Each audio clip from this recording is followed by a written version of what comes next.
vou ter mais dúvida quando fizer exercício. Mas não foi tão, assim, tenso, não. Mas é mais complicado que o estatístico, Essa aula, essa disciplina é assim, você acha que está apertando, você não... é porque não chegou a aula seguinte, sabe? É mais ou menos assim. Desculpa a risada, mas parece que não tem fim quando você começa a estudar instrumentação. Primeiro a estatística, depois vem a parte de análise dinâmica de sinais. Depois a gente vai começar a ver circuitos elétricos. Gente, parece que não vai ter fim o negócio. E a integração dos três. Sim, aí, assim, na semana que vem, eu resolvo o exercício, a lista 1. Na quarta-feira eu apresento a lista 2. E na outra quarta, porque não vai ter aula na segunda-feira,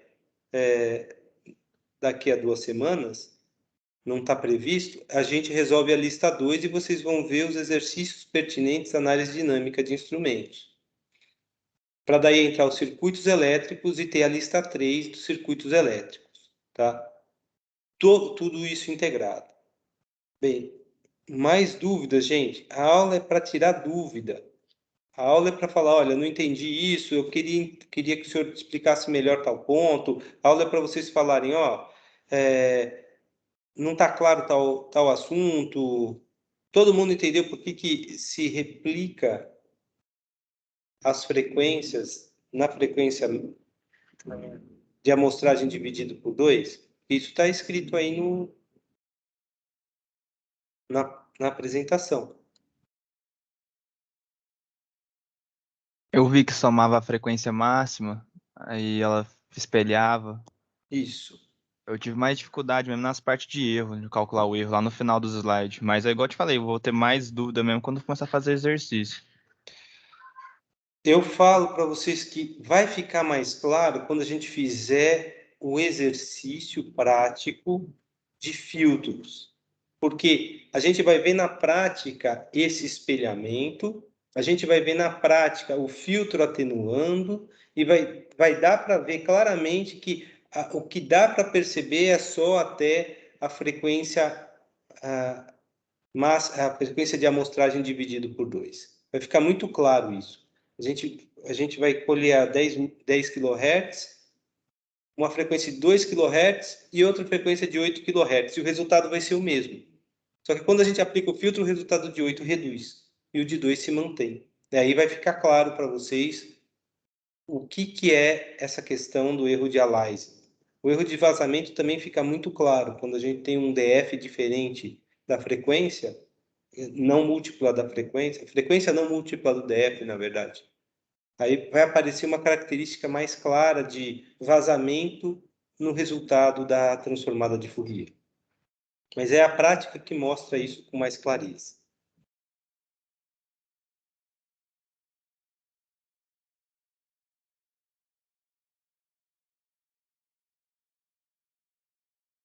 Não tem problema nenhum, Rodrigo, você retirar as dúvidas pelo chat. Muita gente tira a dúvida do chat bem depois da aula. Só que é bom a gente ter uma aula só para esclarecimento de dúvidas. Se a gente for disciplinado e assistir às aulas e ficar tirando dúvidas nas aulas específicas, vocês vão ver que a compreensão da matéria vai ser muito maior. Tá, eu vou abrir a autocorrelação na página 18 para o Jean Roberto, tá bom? Vamos ver aqui.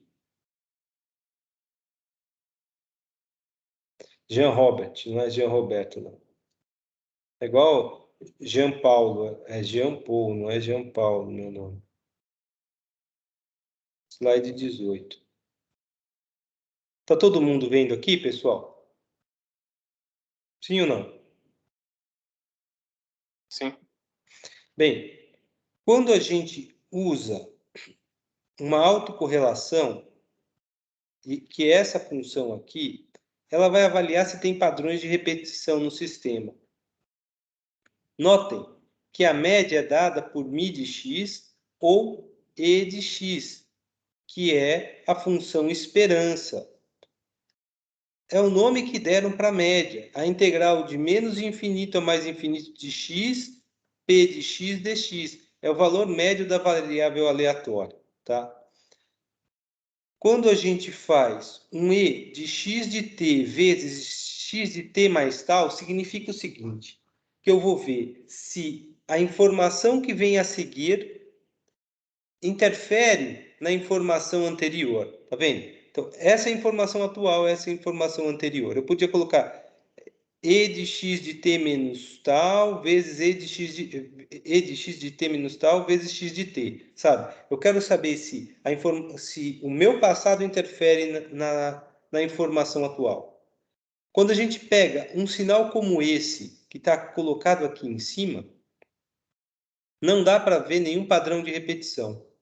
Mas, a partir do momento que a gente faz a transformada de Fourier, a gente vê que existe claramente uma exponencial decrescendo as amplitudes das frequências, e isso significa que existe uma correlação entre o sinal atual e o anterior, o atual e o anterior. E isso significa fazer uma análise de autocorrelação. Ele avalia os padrões de repetições que tem dentro do sistema, principalmente se o sinal anterior ele interfere no sinal atual. Jean, ficou claro isso? Está claro isso que eu te expliquei?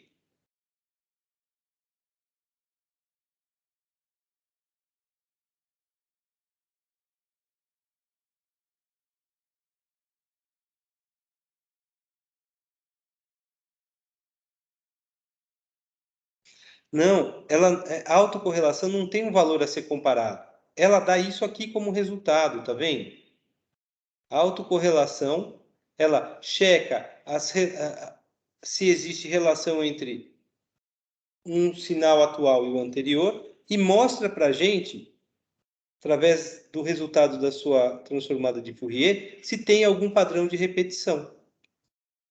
E aí a gente vai entender que, se existe um padrão de repetição, a gente não pode fazer uma análise estatística natural, porque tem correlação entre os dados. É como se a gente tivesse não levando em consideração um fator. Por exemplo, massa, mola, amortecimento. Imagina a gente tentar fazer uma análise dinâmica sem usar a parte relativa à massa, sabe? Aí a gente vai ver que tem algum fator que está correlacionando isso. A análise de correlação, geralmente, ela mostra isso. E a gente tem que olhar mais a fundo como é que são os parâmetros que estão sendo utilizados aí. Aqui está mostrando que tem uma onda dentro da outra, tá vendo? Sobe, desce, sobe, desce, sobe, desce, e uma diminuição exponencial. Isso nunca seria visto aqui. Isso é uma análise de autocorrelação. E quando o pessoal da mecatrônica vai ver isso mais em SSA, simulação de sistemas automatizados, se existe uma correlação entre a entrada anterior e a atual, eu não posso fazer histograma daquilo. Eu tenho que ter os dados sem nenhuma correlação entre si, para que eu possa, assim, fazer uma análise estatística adequada. É mais para isso que a gente usa esse autocorrelação, para ver se tem alguma repetição, descobrir que repetição é essa e tentar colocar um dado sem nenhuma correlação. E eu não sei se eu te respondi. Ah, beleza. Mais alguma dúvida, gente?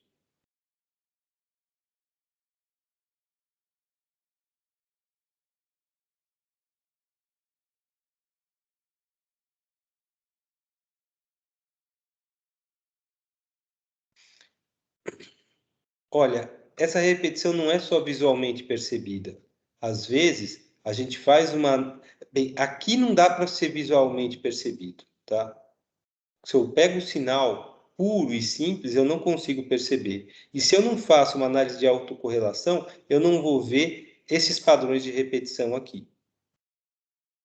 E assim, muitas vezes a gente só consegue analisar isso com funções matemáticas. E é mais fácil enxergar isso com funções matemáticas. A análise gráfica e algumas transformadas facilitam muito a nossa vida em descobrir isso.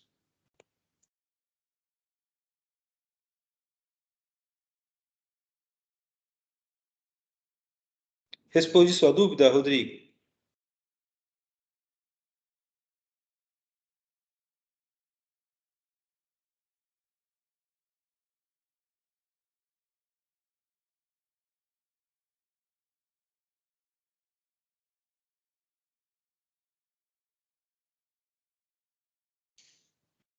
Olha, aqui eu estou mostrando graficamente para você entender, mas existem outras formas da gente avaliar se isso daqui adere a uma função exponencial, se isso daqui adere.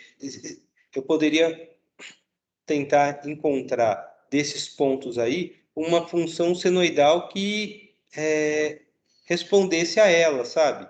E pura e simplesmente uma análise matemática é capaz de fazer isso. A gente faz muito isso em controle quando a gente tenta avaliar qual que é a resposta do nosso sistema. Se é uma função de terceira ordem, função de quarta ordem. A gente não enxerga isso graficamente, mas a gente consegue avaliar pelos erros que o sistema vai nos dar. Aqui é só para a gente enxergar visualmente. Beleza. Mais dúvidas?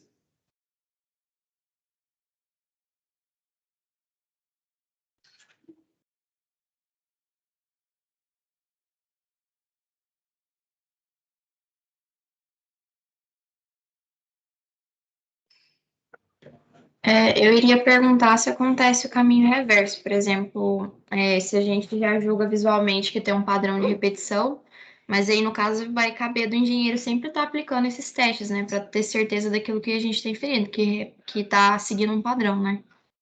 Júlia, no começo da nossa carreira profissional, a gente faz muito uso das ferramentas matemáticas. À medida que a gente se especializa e vai se tornando um expert no assunto, chega uma hora que só de bater o olho, a gente nem vê o resultado do sinal, só de bater o olho o comportamento do sistema, é como se a gente tivesse uma certeza muito forte de que o problema está em tal lugar, a gente vai lá, aperta e resolve, entendeu? Mas é um treinamento, é como se a nossa mente fosse uma rede neural e a gente fosse treinando ela ao longo do tempo. E não sei se vocês já estudaram redes neurais, tá? Rede neural precisa de um tempo de aprendizado. Nossa mente também precisa de um tempo de aprendizado. Foi baseado na nossa forma de aprendizado essa ferramenta matemática. E se eu tenho pouco tempo de aprendizado, o resultado é pior do que se eu tenho muito tempo de aprendizado. Isso explica muito bem como é que a gente tem que tomar decisão hoje, de qual caminho você quer trilhar. Porque quanto mais tempo você trilhar um caminho, mais familiarizado e conhecedor daquele assunto você vai ser. Nos primeiros anos, pode não ter resultado nenhum, ou muito pequeno. Mas depois de 10, 20 anos, os resultados começam a aparecer. Não, não é raro a gente ver uma pessoa passar 25 anos trabalhando em algo, nunca ser reconhecida e de repente ela passa a ser reconhecida por aquilo que ela está fazendo. Justamente porque ela teve a paciência de ficar lá 25 anos fazendo a mesma coisa, sabe? Ou trabalhando no mesmo campo. E isso treina muito a mente nossa. Então, essa sua questão de saber se a gente consegue, dado uma análise gráfica, já saber o que, que vai aplicar, geralmente a gente só faz isso para confirmar aquilo que a gente já desconfiava. Não sei se você entendeu. Entendi sim, obrigada. De nada. Mais dúvidas, pessoal?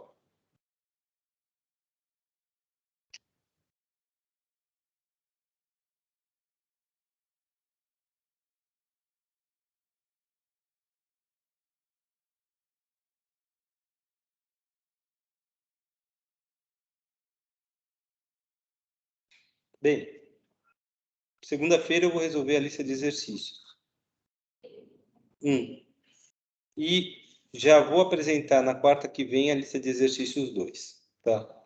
Peço para vocês se empenharem na lista de exercícios 1, entreguem ela pelo módulo de tarefa, Então, quando vocês entram aqui no geral, tarefa, basta responder por aqui essa tarefa.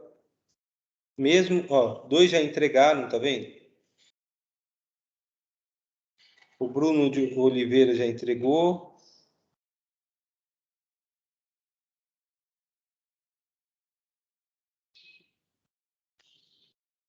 E quem é o segundo? E o Arthur Gomes já entregaram.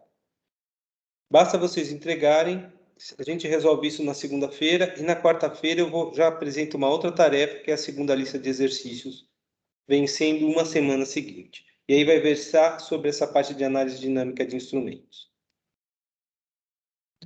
Tendo dúvidas, mandam para mim via chat. Ok, pessoal? Fechou.